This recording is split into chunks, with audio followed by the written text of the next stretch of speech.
नमस्कार, बहुत स्वागत आप सभी का। मैं हूं सुशांत सिन्हा। जिस मोदी सरकार के लिए हिंदू भर भर कर वोट कर रहा है, जिन नरेंद्र मोदी का खुद का नारा है भाई कि एक है तो सेफ है, उन्हीं की सरकार में हिंदू को बांट कर देखने का आरोप क्यों लग रहा है? क्या नरेंद्र मोदी भी कांग्रेस वाला कांड कर रहे हैं? ये सवाल इसलिए पूछना पड़ रहा है क्योंकि मौजूदा सरकार ने वो किया जिससे हिंदू में ही अपर कास्ट और लोअर कास्ट की खाई और बड़ी हो जाएगी। एक समय था जब कांग्रेस सरकार कम्युनल वायलेंस बिल 2011 लाना चाहती थी, और उस बिल का मूल आधार क्या था कि दंगों में हमेशा मेजॉरिटी ही दोषी दिखेगी और माइनॉरिटी हमेशा पीड़ित रहेगी। तब बीजेपी और अरुण जेटली ने इसका कड़ा विरोध किया था कि यह कानून बराबरी के खिलाफ है। आज आप विडंबना देखिए बॉस, मोदी सरकार के तहत यूजीसी वही काम शिक्षा के क्षेत्र में कर रही है, आरोप लग रहा है। यहां भी पहले से मान लिया गया है कि प्रताड़ित करने वाला जनरल कैटेगरी का होगा और पीड़ित ओबीसी, एससी और एसटी कैटेगरी वाले ही होंगे। वोट बैंक के लिए आज वही एंटी मेजॉरिटी मानसिकता अपनाई जा रही है जो कभी कांग्रेस की पहचान हुआ करती। क्या शिक्षा के मंदिरों को भी हम इसी वोट बैंक की राजनीति के अखाड़े में तब्दील करेंगे? इस वीडियो में आज आपको वो बताने जा रहा हूं जो या तो मेन स्ट्रीम मीडिया से गायब है या फिर सोशल जस्टिस के नाम पर सही ठहरा दिया जा रहा है। 13 जनवरी 2026 को यूजीसी यानी यूनिवर्सिटी ग्रांट्स कमीशन ने एक नया रेगुलेशन जारी किया, promotion of equity in higher education institutions regulations 2026। UGC का कहना है कि यह नियम एनईपी 2020 की इक्वालिटी और इंक्लूजन की सोच पर आधारित है और इसका मकसद कॉलेजेस और यूनिवर्सिटीज में भेदभाव से निपटना है। सुनने में बहुत अच्छा लगता है इक्विटी और इंक्लूजन, लेकिन जब आप इसकी बारीकियों में जाइएगा तो आपको भी झटका लगेगा कि ये क्या ही कर दिया मोदी सरकार ने। ये तो जनरल कैटेगरी के साथ कांड ही हो जाएगा बॉस। यूजीसी जो नया नियम लाया है बॉस, उसके मुताबिक यूजीसी ने उच्च शिक्षा संस्थानों में जातिगत भेदभाव रोकने के लिए promotion of equity in higher education institutions regulation 2026 लागू किया है। जातिगत भेदभाव तो किसी के साथ भी हो सकता है, लेकिन यह नियम खास तौर पर एससी, एसटी, ओबीसी कैटेगरी के छात्रों को सुरक्षा देता है। हर उच्च शिक्षा संस्थान में इक्विटी कमेटी का गठन करना जरूरी होगा। इसमें जनरल कैटेगरी के छात्रों के साथ होने वाले जातिगत भेदभाव को लेकर कोई जिक्र ही नहीं है। यानी सीधे सीधे एक तरीके से मान लिया गया है कि जनरल कैटेगरी वाला विलन होगा, एससी, एसटी और ओबीसी कैटेगरी वाला विक्टिम ही होगा। ये कौन सा न्याय हुआ बॉस?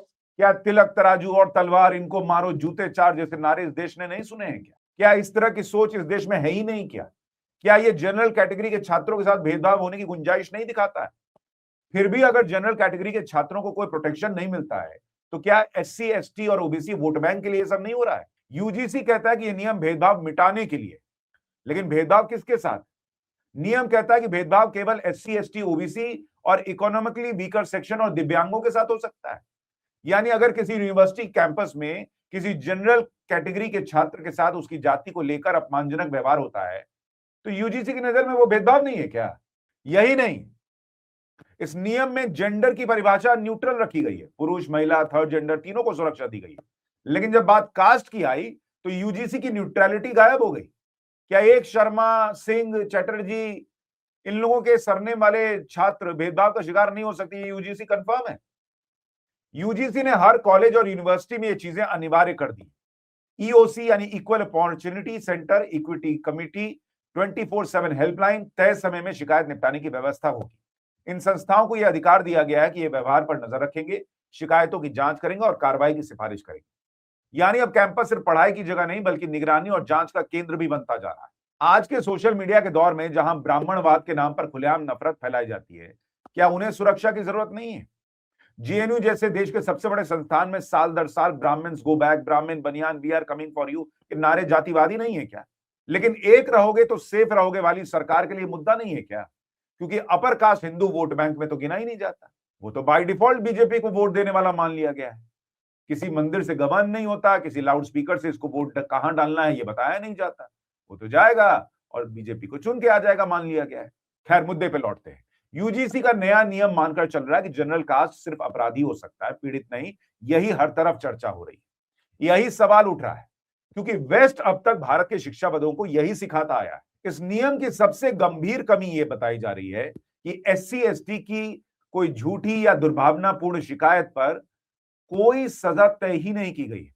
मतलब कोई जनरल कैटेगरी के खिलाफ झूठी शिकायत न कर दे, इसका भी प्रोटेक्शन जनरल कैटेगरी के छात्रों को नहीं मिल रहा। इस नियम के तहत शिकायत करना आसान किया गया है।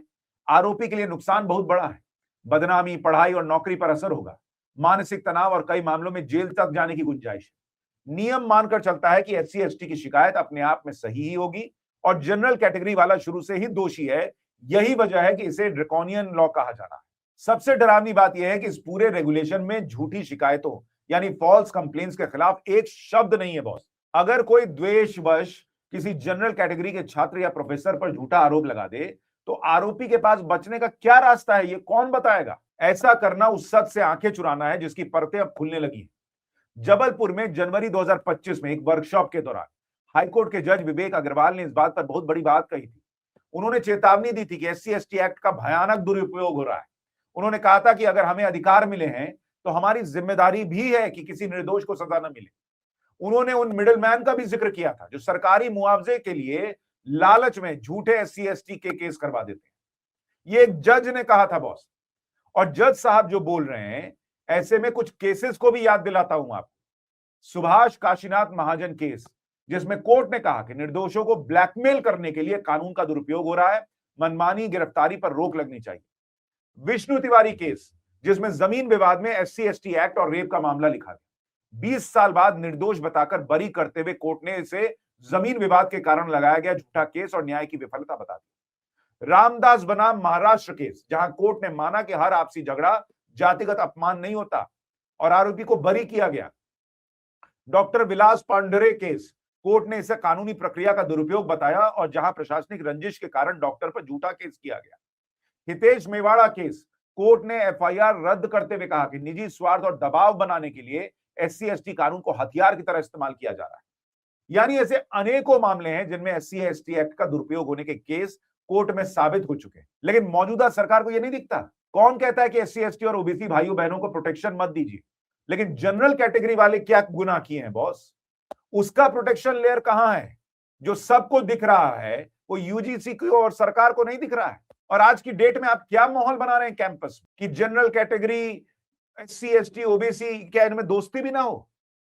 जनरल कैटेगरी वाला डरा डरा घूमे कि पता नहीं जिससे बात कर रहा हूं, जिससे कुछ कह रहा हूं, कल को कोई दूसरा कांड ना हो जाए। ये क्या माहौल बना रहे हैं आप? लेकिन यूजीसी ने जज साहब की चिंताओं और इतने सारे उदाहरणों को दरकिनार कर दिया। सीधे सीधे कहिए कि जो सवाल खड़े हो रहे हैं वो यूजीसी ने उठाया और डस्टबिन में डाल दिया।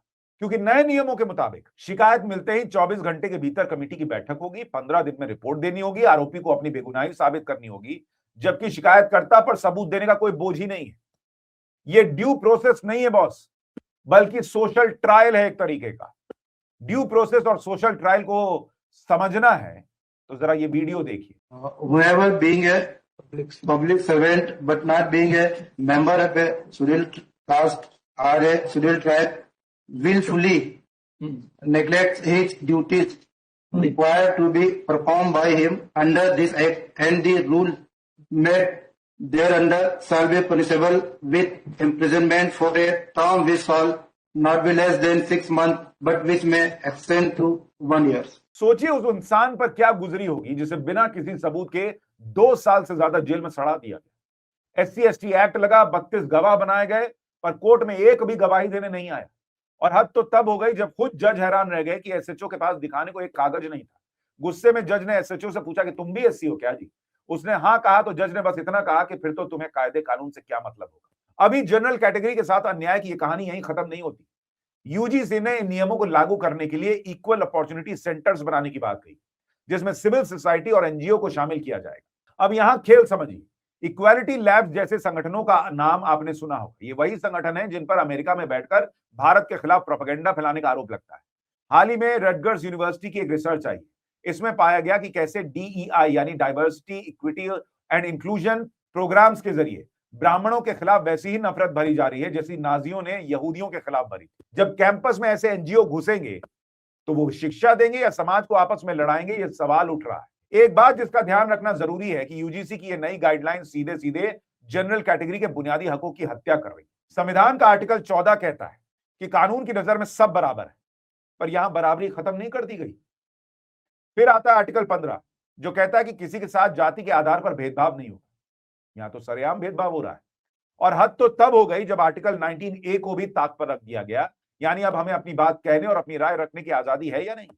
इसी तरह के झूठे SC ST केस में लखनऊ कोर्ट ने झूठा केस करने वाली महिला को 3 साल की सजा तक सुना दी, लेकिन तब भी यूजीसी जैसी संस्थाएं आंखें मूंद कर केवल जनरल कैटेगरी के छात्रों को नजरअंदाज कर दे रही है। अब सुनिए सुप्रीम कोर्ट ने अपने हाल के फैसले में क्या कहा। सुप्रीम कोर्ट ने साफ कहा कि भेदभाव तय करने में इंटेंट ऑफ द एक्शन निर्णायक है, न कि केवल धारणा। लेकिन यूजीसी इक्विटी रेगुलेशंस 2026 इंटेंट को ही अप्रासंगिक बताकर इम्प्लिसिट परसेप्शन को अपराध बना रहा है, जो सुप्रीम कोर्ट के फैसलों के विपरीत है। अगर हम सच में समानता चाहते हैं तो नियम सबके लिए बराबर होने चाहिए। भेदभाव किसी के भी साथ हो वो गलत होना चाहिए, लेकिन एक तरफा कानून बनाकर आप न्याय नहीं, समाज में ज्यादा नफरत और डर पैदा कर रहे हैं। जनरल कैटेगरी का बच्चा पहले तो रिजर्वेशन की दीवार लांघकर आगे पहुंचता है, और अब उस पर ऐसे नियम की तलवार लटकी होगी कि जहां कभी भी कोई भी मामला पूरी करियर को बर्बाद कर सकता है, तो बच्चा खाक पड़ेगा, बच्चा खाक दोस्ती करेगा। कोई ये भी नहीं कह रहा कि इस नियम के तहत सारे झूठे ही केस होंगे, लेकिन झूठे केस एक भी नहीं होंगे, इसकी गारंटी कहां है? और अगर गारंटी नहीं है तो उससे बचने के लिए प्रोटेक्शन लेयर कहां है? एक को आगे लाने के लिए दूसरे को पीछे धकेलना जरूरी नहीं होता, और यह पहला ऐसा काम नहीं है जिसमें मोदी सरकार पर सवाल उठ रहे हैं। हाल ही में नीट पीजी में 3rd राउंड की काउंसलिंग के लिए कट ऑफ घटाकर 0% कर दिए। नेशनल बोर्ड ऑफ साइंसेज इसने ओबीसी, SC और ST वर्ग के लिए क्वालिफाइंग कट ऑफ को 0% और स्कोर को -40 तक घटाने का फैसला कर दिया, क्योंकि इनको सीट भरनी थी। लोग पूछने लगे कि फिर तो सीधे उठाकर घर से लाओ और डॉक्टर बना दो, लेकिन सरकार अपने तर्क गिना रही है। गजब हो रखा है बॉस।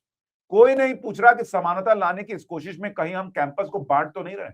अगर छात्र एक दूसरे को दोस्त की बजाय एक्ट और धाराओं की नजर से देखने लगेंगे तो स्वाभाविक है कि वो घुलने मिलने के बजाय दूरी बनाना बेहतर समझे। कानून का डर जब संवाद पर हावी हो जाए तो वहां सामाजिक भाईचारा नहीं बल्कि सिर्फ अविश्वास पैदा होता है बॉस। यूजीसी गाइडलाइन पर बात करते हुए हमें यह भी ध्यान रखना है कि हम एक ऐसे समाज और एक ऐसे सिस्टम में रहते हैं जहां रोहित वेमुला की जाति पर पुलिस रिपोर्ट को दरकिनार कर लाशों पर निजी फायदे की सियासत चमकती है। जब एक्टिविस्ट और नेता मौत का सौदा करने लगे तो समझ लीजिए कि मकसद सुधार नहीं, सिर्फ एजेंडा है।